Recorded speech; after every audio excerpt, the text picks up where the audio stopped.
Our guest today is Professor Laura Kabiri, a physiotherapist working at the Rice University in Houston, Texas. And we're going to talk about fitness among homeschoolers versus children in public education. Thanks very much for coming today, Laura. Thank you for having me. Yeah. So you've had some really interesting, you've had some interesting findings in your research across, and you've measured a few different dimensions of fitness among homeschoolers and children at public schools. And you've tested from 8 years old through to mid-adolescence or mid-teens, I believe. Actually, I've done two separate studies. So the first study looked at the younger children, so ages 5 to 11. Yeah. And that study was done, data collected in 2016. And then in 2017, I expanded the age range to include the adolescents between the ages of 12 and 17. Yeah, yeah. I would think, just speculating, that would be important looking at that later age group, because you see the cumulative effects over the years. Absolutely. Yeah. Excellent. And I've got one of your studies here where you basically summarise the different things. So could you just tell us, just to begin with, what dimensions you looked at in terms of fitness? Sure. Yeah. So the first study that I did was called Fitness Assessment in the Homeschooled, or the FAITH study, and that was done as part of my doctoral work as a PhD student. And we looked at the younger children there, so ages 5 to 11, across several domains, including cardiorespiratory fitness, which is kind of how well your heart and your lungs work. And then we looked at muscular fitness, both in the upper body with push-ups and the abdominal strength with curl-ups.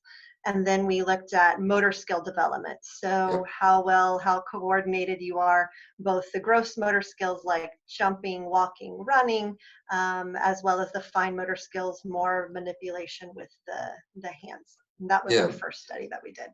Yeah, so and something I saw in your work is that, I mean, for people that are homeschooling, they'll I suppose that they would think, if the kids are doing activities, like, they're in a sports team or something. I know a lot of homeschoolers will go to a public school and join their school team. I think they do things like that. Our kids aren't old enough for us to really know what happens from experience yet.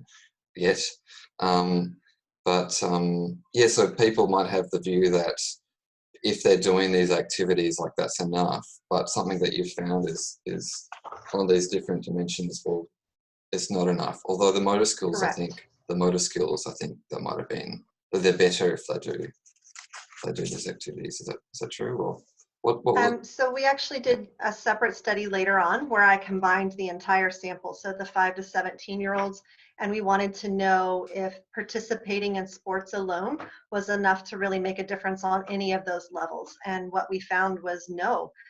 So when you look at homeschool families, on any of them. And so I think a lot of times people fall into the trap that if they pay for sports participation or they put their child on a sports team, that they're checking the box, that their children are being active enough. No. And that's just not the case. And that's regardless whether they're homeschooled or public schooled. So much time, I think, in sports in these classes is spent just getting the kids to listen and getting them to focus, and not enough time is being spent actually getting a good workout. And so I would be leery of just trusting that that's all that your child needs in order to stay healthy, whether you're homeschooled or public schooled.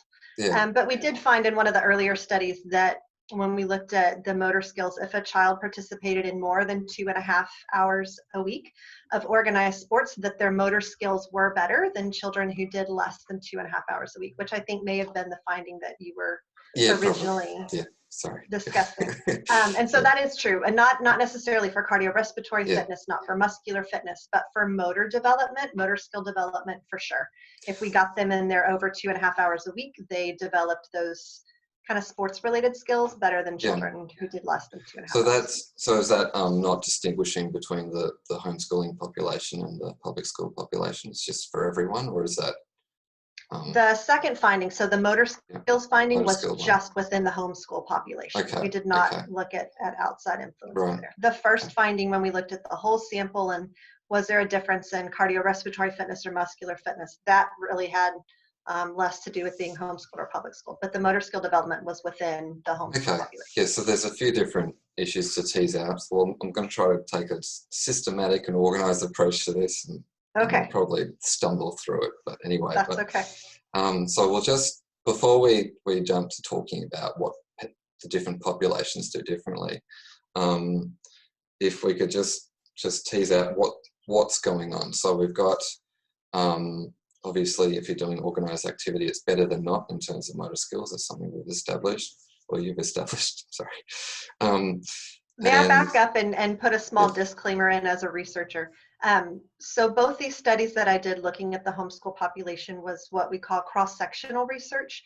So I didn't necessarily control the fact that they were homeschooled or public schooled. I went in at one point in time and I assessed their level of fitness. And what's really important to note about cross-sectional research is I can't say with certainty that homeschooling caused any of these strengths or that homeschooling caused any of these deficits. All we can really say is that we notice there's a relationship or there's an association or a correlation. So I want to make sure nobody thinks that I'm saying homeschooling causes these things. Absolutely not. Yeah. Okay. Yeah, we can speculate, but it's simply speculation. Yeah. Correct. Or they're related. And where were the kids that you're studying? Just so we know what part of the US. Sorry? They were all in the greater Houston area. So cool. Houston is a massive city with lots of suburbs, and I stayed urban and rural, but within the greater Houston area. Okay, cool. So let's talk about the findings. So cardio and respiratory, cardio, is that the first category? Sure, and would you like to talk about the younger children first? What have you found? Yep.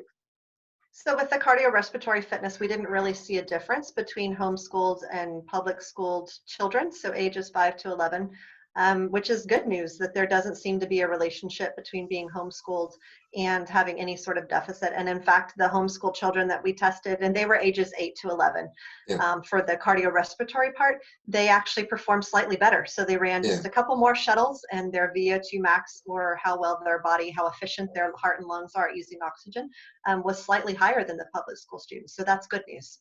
Yeah, so doing shuttle runs, like that's the test that I used. Yeah, that's cool. That's but by and large, just allowing them to run around and be kids and breathe hard and exercise, it's working. So that's good news. And then for the adolescents, what did you find for? For the adolescents, we did find that they were slightly behind in cardiorespiratory fitness from the public school students, but I would say that was not necessarily strong evidence. It turns out the way that things are tested in the public schools here in Texas, that 12 of the public school students that I would have used for a comparison didn't finish the test. And so because they didn't finish the test, I couldn't analyze them in the data. And so it's possible that they didn't finish the test because they got injured, but it's also possible that they were unfit and were not able to finish the test for that reason. So it's possible that those results might have been skewed. So that the homeschoolers looked less fit than the public schoolers because not all the public schoolers finished. So I would not put a lot of stock. I would not express grave concern over those findings. Simply for the methodological issues. Okay, so are you going to repeat the? Is that one that you're going to repeat? Is that? I don't know. I'm kind of praying and waiting for my next step. Because not much research has been done in this area. There's not a lot that has been done, which is very interesting to me. I think a lot of people are scared off by the homeschool population because you can go into any public school and you've got a massive audience to test, whereas with the homeschoolers, you have to be a little more intentional and recruiting and testing. You're not necessarily going to have that large amount of children available to you. To talk about the motor skills just a little bit more. So with the motor skills, we just tested the children ages 8 and younger, so 5 to 8 years of age, because any older than 8, there tends to be a ceiling effect. So once these skills are developed, you don't expect to see much improvement. Most of the change happens younger than that. And we did both the global overall score, and then we broke it down into fine motor skills and gross motor skills. And when we compared homeschoolers to the overall score for the norm, they seemed to be fine. There was really no deficit to be noted. But when we broke it down into fine motor versus gross motor, we noticed that 1 out of 3 gross motor tasks, homeschoolers were actually above average. But then 2 out of 3 fine motor tasks, they were below average, which told us that it's possible that using the global score actually is masking a strength in gross motor skills versus other children, and possibly a deficit in the fine motor skills versus other children. So that did raise some concern with the homeschool population as far as making sure that those fine motor skills, writing, tracing, coloring, mazes, those sorts of things, that we don't allow those children to fall behind. Yeah. Okay. Yeah. What did you find with the children and the adolescents for their physical strength? For doing so curl ups are like sit ups or crunches. Correct. So we did curl ups, which is like a crunch, and the shoulder blades just need to clear the floor in order for that to happen. You have and your then we arms did push-ups. Out straight instead of doing. Yes, arms out straight to the side, and they kind of slide along the floor. That's just the way the test is designed. They had us do a test like that when I was 12 at school. They had us do a test. Yeah. Yes. Yeah. It's a very common, and it's an optimal form to test the strength of the abdominal muscles without allowing them to cheat, which we can talk about in a little bit if you want. And then the other test was upper body. So the 90-degree push-up test, you start in full push-up form, you go to your elbows are bent 90 degrees and then return. Okay. So those were the two areas. Yeah. Okay. Yes. That's what it's meant by 90 degree. Yeah, but you're flat. Correct. Your body's flat. At the elbow. Yeah. So you don't, sometimes people do push-ups and they think they have to go all the way down to the floor, but that's not the. Yeah, that's not even good for your shoulders. That's extra strain on the shoulders that's unnecessary. Okay, cool. So we stop at 90 degrees. Yeah. So with the younger children, we found both a decrease in upper body strength and abdominal strength. So our 5 to 11-year-olds were not performing quite where we wanted them to be. The 8 to 11-year-olds. The homeschooling for the population. homeschoolers. That they were behind the public school population in both areas. And there's probably several reasons for that. And there again, because we just did cross-sectional research, I can't tell you exactly why. But we did notice that there was a relationship between being homeschooled and having lower abdominal and core body strength. Okay. And is this something, to what extent did organized activities mitigate that? Was it something that was looked at? I don't know that I can speak to that necessarily. Hold on a second. Let's see if I can look.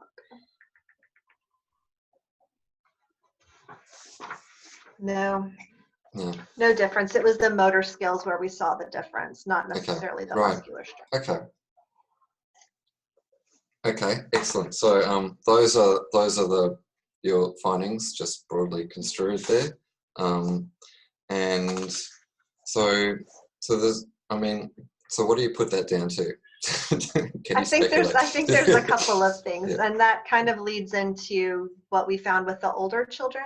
With the older children, we found the same decrease in core strength, the number of curl-ups that they could do, but there was not necessarily a difference in the number of push-ups that they did. And that speaks to several things. I think one of the main things is the way that children are performing these exercises. So if like, I know my dad tried to get me to do curl-ups and things, as the child, and he let me tuck my feet under the sofa, or he'd sit on my feet and then you've got your hands doing this and you're rocking, and so I think we know and if we tuck the feet or if we sit on the feet, and I had some of my homeschoolers ask me, can you hold my feet?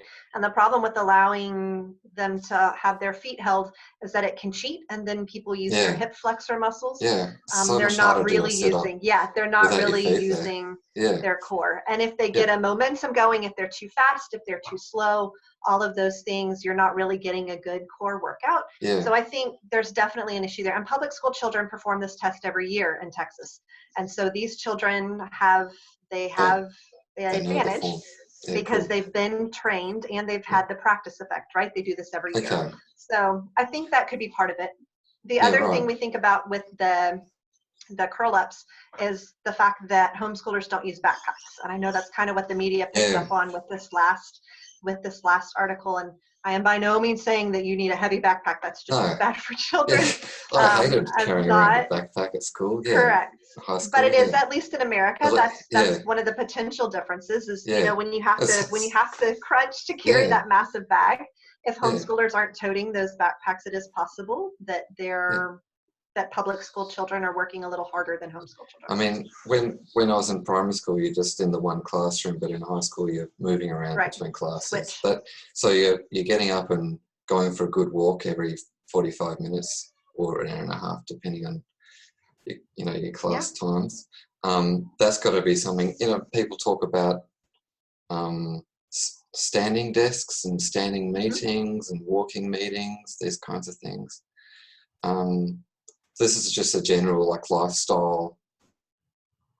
It seems like being in a big school, walking around, at least in high school, would be a real advantage in that sense. But homeschoolers could certainly do that at home too. They could just stand at a desk, go for walking. I don't know that there's a need for them to even put the backpacks on. I mean, it doesn't make sense in a homeschool environment, but to be more purposeful, I think just making sure that if you're doing, because a lot of these students are doing curl-ups, they're doing the crunches, but if you're not doing them properly, then you're not getting the benefit. And that would be my main message, is just and there's YouTube videos you can and the Fitnessgram is the name of the test battery that we used, but you can make sure that you're using proper form so that you're really getting the full benefit out of your workout.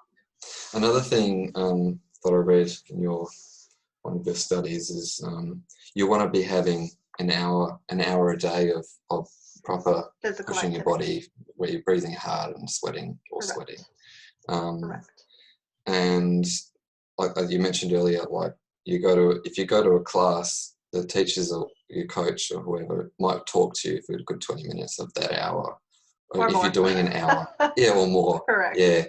And getting them lined up, getting them in the class, getting them out of the class. Somebody's got to go to the bathroom. There's water bottles and water breaks and that's it. And then but elite level stuff, it's not, because you get into a regime, don't you?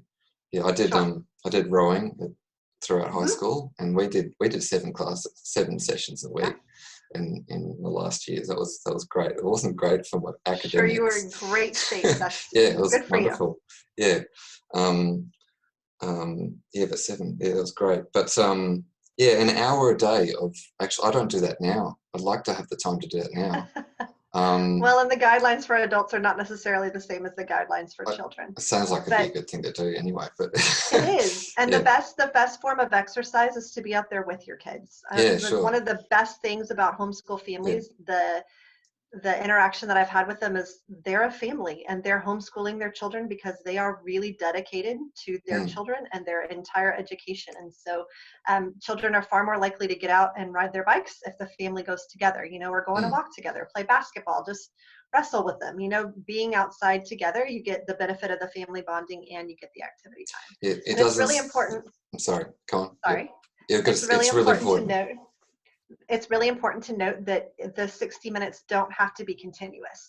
So everything counts. So, if you let them, and I have children too, and they have wiggles, right? So, you go outside a few minutes in the morning and then they go play with the dog, and then you take a walk down to the park and they play on the playground for a while. It's cumulative throughout the day. That's good to know. It doesn't have to be, it's hard sometimes, especially when you've got multiple children and family schedules, to do 60 solid, but it all counts. Yeah. Okay, that's really good. Yeah, because they might get bored. Yes. Well, and you think about younger children too. Nobody wants to just go run laps for an hour. Exactly. That's not going to stick. Hiking might be good, but with a picnic in between or something, that sounds like a nice thing to do. Absolutely. We're just looking at one book. I should have brought it here, and it's all talking about being in nature and spending time outside. It seems like the more you're doing that, the more they're Absolutely. It's good for your mental health. It's good for your physical health. It's good for your emotional health. People used to laugh. I have a dog and I have twin boys. And when they were little, I used to walk the dog and the boys. We had a mile loop around our neighborhood. And they'd say, "Oh, you're out walking your dog." And I'm like, "No, I'm out walking my kids." We're all walking together. It is good to be outside and to be moving. Yeah, absolutely. Okay. So just talking generally about, homeschooling, it doesn't seem to be a lack of motivation. At all. These people obviously care about their kids a lot. That's why they choose to do it. We're considering it too, just so you know. But obviously taking these things into account, you want to have your hour of heavy breathing, Is there a technical term for that? Heavy, like hard So we breathing? call it moderate intensity activity. Yeah. And the guideline is you should be breathing a little bit harder, but able to have a conversation. Yeah, And, yeah. That's something I've and heard 3 before. days a week, we want you to have vigorous level activity. And when you get to the vigorous intensity activity, you can say a couple of words at a time, and then you have to take a breath. So you So want to do that 3 times a week? correct, for an Okay. hour, 3 days a week, but Okay. then those other days making sure that you're at least out there, and you can still have a conversation, but I think we all know what it's like when you're like, okay, I'm going to go do this, and then you're getting a couple of breaths, but you can string a couple of sentences Yeah, together. sure. I've also heard people say that you reach moderate to vigorous physical activity when you can talk but not sing. And I don't know anybody that wants to go out and sing during their physical activity. It could be a whole new thing. Just try singing out a couple But, of days. Yeah. I find the other definition easier. Yeah, sure. Yeah, talk but not sing. So for some adults, I imagine that sounds a bit daunting. I don't know. Everyone's different, but the vigorous activity. But for kids, provided that like even if they were overweight, I suppose they could probably vigorous activity would just be more. Absolutely. Yeah. And for adults, it's actually about 150 minutes a week, the moderate level activity, or you can do 75 minutes a week of vigorous activity. Yeah. So okay. the guidelines aren't quite as stringent for adults, but Yeah. kiddos need to move more. Yeah. Okay. Cool. Yeah. You want to get them moving. But if you're moving with them, that's fine too. That's great. Yeah. I mean, it just seems to be a good thing to do, doesn't it? Yeah, just get moving. Absolutely. And if you think about breaking it up, a few minutes in the morning, a few minutes in the middle of the day, a little more in the evening, it's very doable. Yeah. Okay. The video games. So the fitness video games where you're moving and doing those sorts of things, I don't think people should rule those out either. So if the weather's bad one day, even if you're just dancing to music videos or doing, one of the Wii Fit activities, not all of them, but those things that get you up off the couch and moving are still good. And we do want you doing muscle and bone strengthening activities, 3 days a week if you can. So the yoga, the Pilates, those sorts of things, or even just doing the monkey bars and the running and jumping. Those sorts of things, swimming will all help with muscle strength. I found monkey bars very challenging when I was a youngster, like 7 or 8 years old. Do most kids, I mean, I could do it, but do most kids struggle on that? Or I've heard monkey bars. Oh, yes. And monkey bars, I had my nephew break his wrist on the monkey bars. I think there's a little bit additional level of risk, but that goes back to the upper body strength thing. And really any climbing. So, and I know I'm a parent, right? And I have boys, and it is scary to watch them, climbing trees and the jungle gym and whatever else. But it's really that upper body, that upper body strength gets developed through doing those sorts of things. And pull-ups are very difficult to do, but when you look at climbing, you can use your legs to help you. But those sorts of activities, although sometimes scary, especially to moms to watch, they really do help strengthen those bones and muscles in the kids. Yeah, that sounds good. Yeah. So when I told you before I did rowing in high school, That's doing a great weights, whole body activity. Yeah, it is. Yeah, I wish I had access to some equipment. Everyone should row. Yeah, everyone it's a good one. Yeah, I did rugby later, and they just got us which is like your American football. Yeah, similar. Well, we have a rugby team here on campus. It's always a lot of emergency medical service calls to the rugby games. It's a little rougher than rowing. Yeah, definitely. Yeah, that was and they had us getting like really big and muscly, which was different to rowing. Rowing was more of like a really balanced thing. Yeah, lean. And the thing was that you weren't supposed to do the Olympic weightlifting, but you could use weights at a certain point. What's the recommendation for children or adolescents using weights? It's not contraindicated for children to use weights. I think if you are going to do weightlifting with your child, you need to make sure that you're working with a professional that's familiar with children and their limitations in their development. But especially when you're talking about younger children, early elementary age, certainly not before school age. Their bone and muscle strengthening activities are just climbing and being kids. I wouldn't want to give them. I wouldn't want to give them to them. Yeah. But just as you said, by the time you reach what is our middle school, so 11, 12 and older, then the weight training is more of a structured activity that can really help. But in the younger kiddos, really all they need is just access to areas to play and climb. Yeah. Yeah, good. Yeah, so yeah, no, I wouldn't want to give them any weights, but some people have told me I'm not as tall as my brothers because that it stunts your growth. There is no evidence to show that it stunts your growth. I think I didn't have enough food. Oh, I'm sure malnourishment. I needed more calories because I was using more. Now that is absolutely true. So the more they move, or you can expect an increase in appetite too. Yeah. That's okay. Yeah.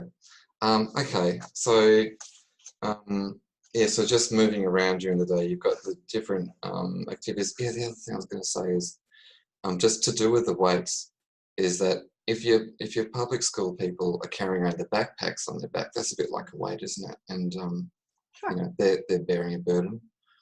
You know, sure. That's not a nice thing. And oftentimes that burden is far too heavy for their little frame. Yeah, I see the kids, and it's like, how are you not falling over backwards on your way to the bus stop? It's just exactly unbelievable when the child could fit in the backpack. Yeah, exactly. Yeah.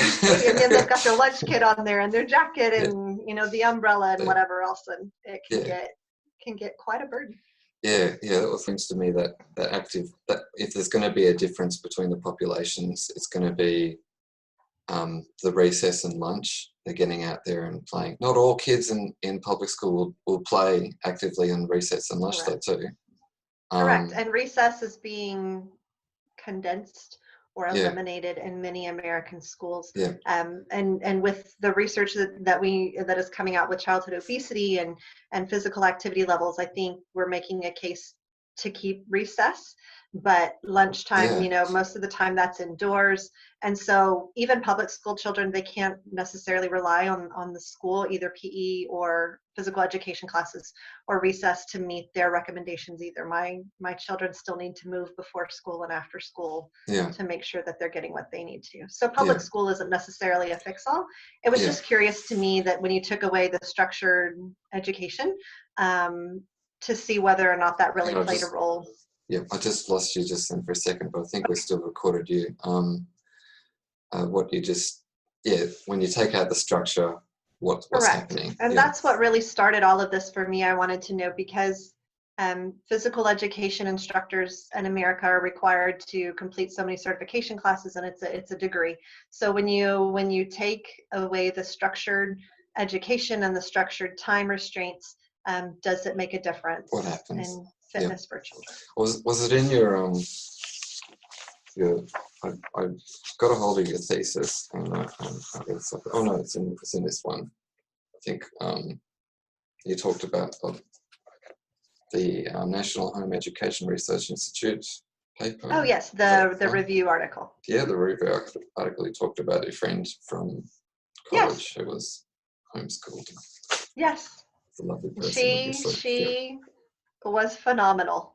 And I think there's a lot of misinformation out there about the homeschool population. And although I didn't know what I would find when I did these studies, the respect for the families and the desire to sincerely clear up misconceptions was one of the driving forces to do that. Yeah, sure. Yeah, excellent. And I imagined potentially very valuable to the homeschooling community, just so they know what to watch out for. So just to take away from it, it seems like it's not a matter of the activities. What you said just before is it doesn't seem like your lunchtime and recess are a big thing. It just seems just the fact that they're moving around between classes as adolescents. And then the other thing you mentioned, there seems to be some different results they're getting for the younger children, the motor skills. They develop to a threshold, but then it's not really relevant after a certain age, is it? And you said that they might be better in gross motor skills, but not the fine motor skills. Correct. So the homeschoolers tested better in 1 of 3 gross motor tasks. They tested above average. Whereas with the fine motor, they were below average in 2 of the 3. So overall, no difference, but when we broke it down to gross motor and fine motor, but that's a compliment to the homeschool population, right? Your kids are moving more in that aspect. And so gross motor skills are things like standing on a balance beam and, jumping on one leg and those sorts of things. And so having the unstructured playtime is just as important as having the structured playtime. Yeah, yeah. So yeah, it's really interesting. I imagine like people roughhousing and then, but not Yes, doing so many other things. So they correct. might explain it. Who knows? Who Well, and knows? when you're in a physical education class in the public school, Yeah, there are pre-designed activities, right? So yeah, whatever the coach tells you to do that day, that's what you're going yeah, to do that day. yeah, And so I yeah, think there's something to be said for the homeschool population being able to kind of have some free time. And if you're in public school, then hopefully you're getting that before or after school as well. yeah. I just all these memories of watching the American Are you movies. having flashbacks? Our gym class wasn't quite the same Yeah. as what we didn't do the rope climb. I think there was the rope there, but I mean, that wasn't It something was we did. dusty in the corner somewhere. Yeah, I think there was Yeah. one, but it's not something we did. And I remember watching it. No. Oh, it looks like a really fucking interesting thing to do, but I have no idea how that goes. Yeah. Okay. Excellent. So I was just saying, yeah. So takeaway, it seems to be a lifestyle thing. And what they're doing these days in the professional. Do you have anything to say about that? What the trends we're seeing in workplace environments as a physiotherapist, as a professor? Uh, What you among can say? adults? Yeah, among adults. Yeah, they're doing the walking meetings and standing desks. I'm not sure what the recommendations are for adults. You mentioned already some of them. Sure, and Just, at least you know that you're walking around once an hour. yeah, Obviously, sedentary time is killing Americans. It's yeah. killing a lot of Sitting is the people. new smoking, right? It Sitting is the new is, and smoking. you Yeah, know, I work myself, and I get engrossed in a project, and it is yeah, very easy to look at the clock, and you've been sitting for 2.5 hours. You yeah, know, just because you're on yeah, a productive run there. But yeah, it's really important. I think a lot of the fitness trackers, the watches and things that people wear that will remind you to stand when it's time to stand, standing desks, walking meetings, even just yeah, making a lap at lunch, all of those things count. So it's really anything that you can do to decrease your amount of sedentary time and increase your amount of active time counts, yeah. It adults or seems children. to me like that's what's critical here in the. Mhm. Would it be a leap to say that? The findings seem to suggest that it's just a lifestyle thing, really, more than if you're going to Yeah, take and out the structured, habits, right? yeah, habits. So the Yeah, more you move, the better. yeah. Having to switch classes and move between rooms when you're an adolescent might be a good thing that we're seeing in these results. And just speculating. Yeah, It might yeah, be. It might yeah, be. There again, yeah, I can't say yeah, anything yeah, yeah. We don't positively. know. Yeah, we don't know. Yeah, And yeah, because homeschooling is such um, a broad term, and there are a lot of different yeah. ways to That's the other homeschool. thing. I would Mm, have to put activity trackers on the children to see, if yeah, there really was a difference in how much yeah, they're actually moving yeah, every day, and that was not part of any of my research. yeah. But there is So one more thing that I would like to talk about, and not that we have to wrap up, no, but no, yeah, um, one of the most important studies I feel that we did was more recent, and I wanted to know if there was an association between spending more time in homeschool and an increasing gap in fitness. So we know that there's these deficits in muscular fitness among the younger ones, and in core strength among the older ones. But I wanted to know if someone was homeschooled for more years, did that gap continually increase? And the really good news that we found was no, that although we know there are these relationships between weaknesses and homeschool, there's no relationship between the amount of time someone spent in homeschool and these deficits or the strengths. okay, So it's not detrimental to children to keep them in homeschool long term as far as yeah, their physical fitness is yeah, concerned. excellent. Or it's not Okay, related to an yeah, increased risk. okay, cool. Okay, that's really great. Thank you very much for your time today, Laura. It was really great organising, um, putting aside the time for us today. So thank you. Thank you so much for having me. I really enjoyed it. Thanks.